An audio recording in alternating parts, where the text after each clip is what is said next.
Radioactivity can be easily explained as unstable atomic nuclei that spontaneously decompose to form nuclei with higher stability. The decomposition process is called radioactivity, and the particles and energy that are released during decomposition are called radiation. Radiation was first discovered back in 1896 by a French scientist named Henri Becquerel while working on phosphorescent materials. These materials glow in the dark after exposure to light, and he suspected that the glow produced in cathode ray tubes by X-rays might be associated with phosphorescence or glowing. He wrapped a photographic plate in black paper and placed various phosphorescent salts on it. All the results turned out negative until he used uranium salts. The results with these compounds was the blackening of the plate. Marie Curie began to study Becquerel's work, and she found that one of the givens of physical science was that the atom was indivisible and unchangeable. The work of Becquerel and Curie soon led other scientists to suspect that this theory of the atom was illogical. Building on their research, scientists soon realized that if atoms emitted such things, they could not be indivisible and unchangeable. Atoms are made up of smaller particles, and these can be rearranged. In 1900, Ernest Rutherford found that the radioactivity of the emanation, which is the radioactive decay of a solid, from thorium diminished with time. This decay of radioactivity was a vital clue. Rutherford, with the help of his partner Frederick Soddy, developed a revolutionary hypothesis to explain the process. They realized that radioactive elements can spontaneously change into other elements. As they do so, they emit radiation of one type or another. The spontaneous decay process continues in a chain of emissions until an unstable atom is formed. They recognized at once that the constant emissions pointed to a huge store of energy within atoms. Energy that might someday be released for useful power or terrible weapons, however people chose.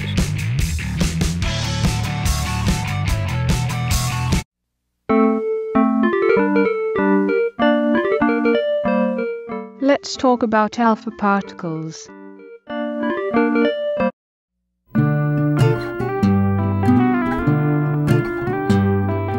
Let's talk about beta particles.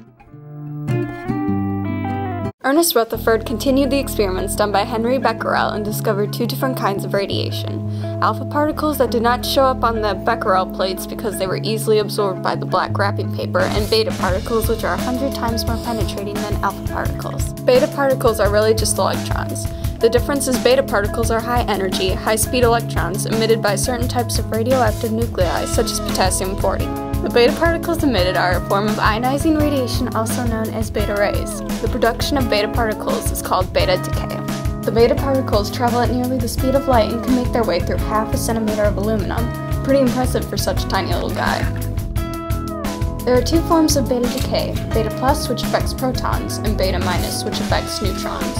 An unstable atomic nucleus with too many protons may undergo beta plus decay, also called positron decay. During beta plus decay, a proton is converted into a neutron.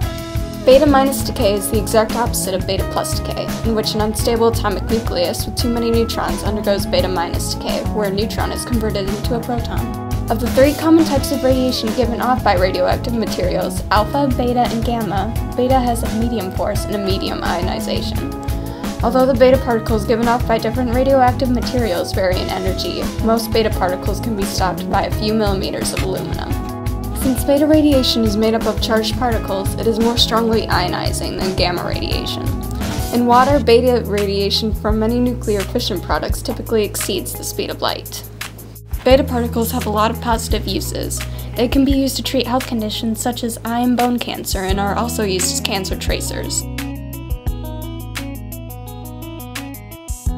Beta particles are also used in quality control to test the thickness of an item, such as paper coming through a system of rollers.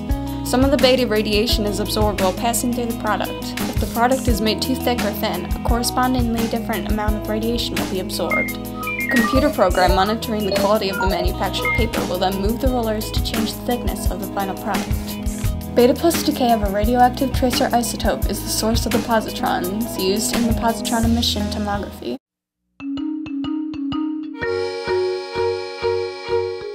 Let's talk about gamma rays. Gamma radiation, also known as gamma rays, is electromagnetic radiation of high frequency and high energy. They are usually made by the decay from high energy forms of atomic nuclei. but are also created in other ways.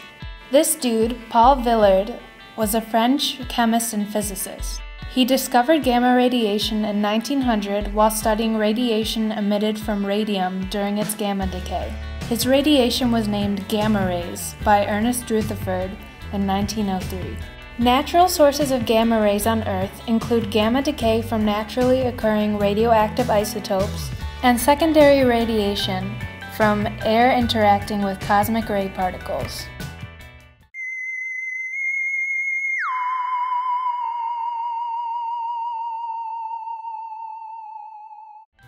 Natural sources make gamma rays that don't have a nuclear beginning, like lightning strikes and gamma ray flashes. Gamma rays from radioactive gamma decay are made with other forms of radiation, such as alpha or beta, and are made after the other types of decay take place. What happens is that when a nucleus emits an alpha or beta particle, the daughter nucleus is usually left in an energized state. Now let's take a look at how gamma rays can be useful.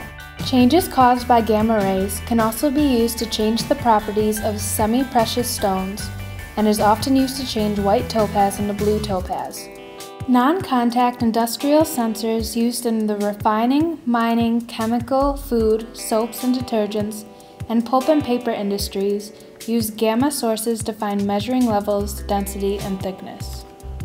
In the US, gamma ray detectors are beginning to be used as a part of the Container Security Initiative, or CSI. These $5 million machines screen merchant ship containers before they enter US ports. They can scan 30 containers per hour.